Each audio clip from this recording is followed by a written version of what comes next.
আসসালামু আলাইকুম রহমতুল্লাহ। ওবায়দুল কাদের, এই মানুষটার কম বেশি আপনারা সবাই চিনেন। আজকে দেখেন এই মানুষটা ইন্ডিয়া অ্যাপোলো হসপিটালের বেডে কাতরাইতেছে, চিকিৎসার দিন অবস্থায় আছে।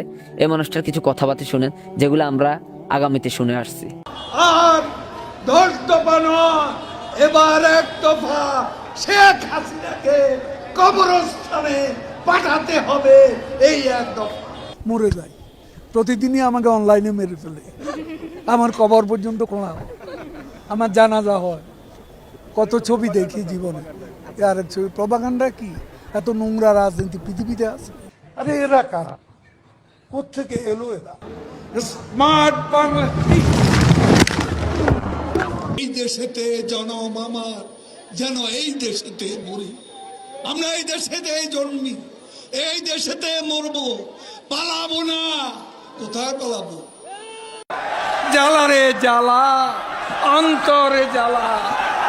এত উন্নয়ন, এত ফ্লাইওভার, এত আন্ডারপাস, ঢাকায় মেট্রো রেল, এলিভেটেড এক্সপ্রেসওয়ে, চট্টগ্রামে বঙ্গবন্ধু টানে।